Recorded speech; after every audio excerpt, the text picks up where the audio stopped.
Hello বন্ধুরা, আজ বানিয়ে ফেললাম শীতকালের সেরা জলখাবার মটরশুঁটির কচুরি আর আলুর দম। আলুর দমের রেসিপিটার আগে আমি দেখিয়েছি, আজকে মটরশুঁটির কচুরি রেসিপিটা দেখাবো। এর জন্য কিছু মটরশুঁটি আমি ধুয়ে নিয়েছি, এক কুচি আদা নিলাম আর হলুদ আর লবণ দিলাম। এবার এটাকে আমি মিক্সিতে পেস্ট করে নেব।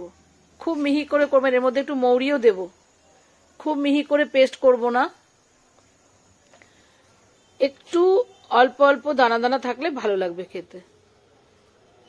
এবার পেস্টটা করে নিয়েছি আমি। এখন কড়াইতে তেল দিলাম, অল্প করে তেল দিলাম। এবার এটাকে কষে নেব খুব ভালো করে। আজকে আমি নিরামিষ করে করেছি, তোমরা যদি কখনো অন্যদিন করো, মানে আমি যেহেতু শনিবারে করলাম সেই জন্য তোমরা এর মধ্যে 2 কুচি রসুন যদি দাও আরো ভালো লাগবে খেতে।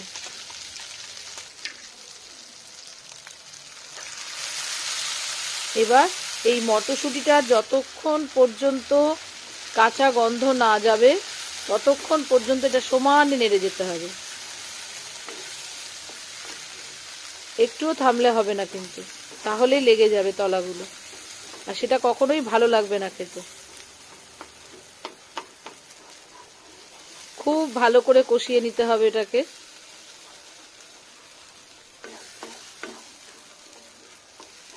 যখন জল শুকিয়ে আসবে তখন এটার মধ্যে আমি একটু ভাজা মশলা দিয়ে দেবো।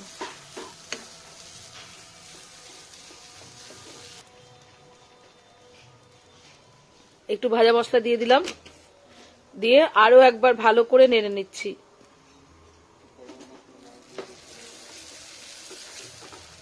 প্রায় জলটা শুকিয়ে এসছে, একটা খুব সুন্দর গন্ধ বেরাচ্ছে এটা দিয়ে, কাঁচা মটরশুঁটির গন্ধটা প্রায় চলেই গেছে। এখন এটাকে আমি ঠান্ডা করে নেব, একদম ঠান্ডা করে নিতে হবে। আমি এক জায়গায় ময়দা মেখে রেখেছি, এখানে আমি রুল ময়দা ব্যবহার করেছি। ময়দাটাকে 1 ঘন্টা আগে মেখে রেখেছিলাম, সেটাকে এখন একটু আরো ভালো করে মেখে নিচ্ছি। ময়দার মধ্যে আমি একটু লবণ, একটু চিনি, তেল, জোয়ান আর মৌরি দিয়েছি, আর একটু কালো জিরে দিয়েছি। এবার ছোট ছোট লেচি বানিয়ে নিচ্ছি এটাকে।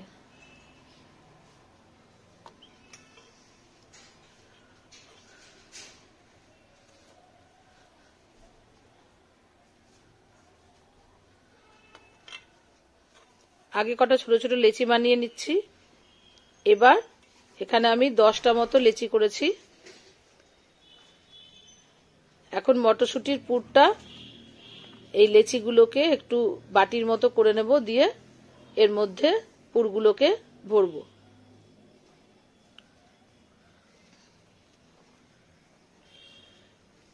মটরশুঁটি কচুরি আটা দিয়েও করা যায়, কিন্তু আটা দিয়ে করলে একটু ফেটে যাওয়ার চান্সটা থাকে, আর ময়দা দিয়ে করলে একদম ফাটবে না, খুব সুন্দর হবে।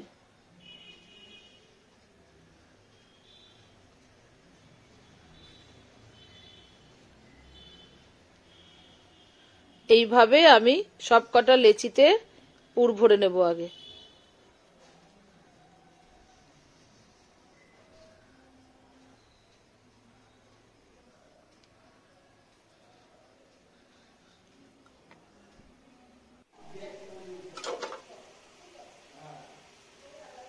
এখন আমি বেলে নেব এগুলোকে, আগে সবগুলোকে একসাথে বেলে নেব। কড়াইতে তেল গরম করতে দিয়েছি আমি, আর এটা আমি অবশ্যই ময়দা দিয়ে বেলবো, তেল দিয়ে বেলবো না। ময়দা দিয়ে বেললে একদম লাগবেও না, আর গোল হবে খুব সুন্দর। তাই মটরশুঁটি কচুরি সবসময় ময়দা দিয়েই বেলা উচিত। তোমরাও যদি কখনো বেলো ময়দা দিয়ে বেলবে, তেল দিয়ে বেললে একদম ভালো হয় না।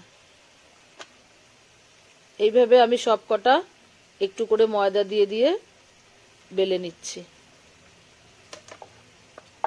ওদিকে কড়াইতে আমি গ্যাসে তেলটা গরম করতে দিয়েছি।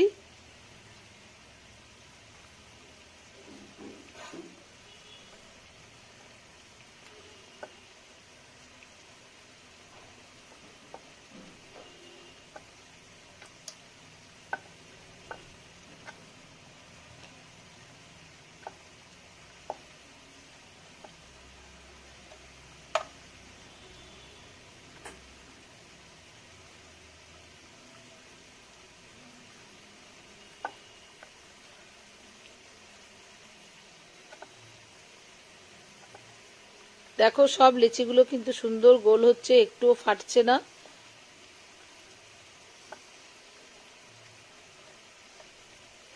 সবগুলো বেলা হয়ে গেল আমার।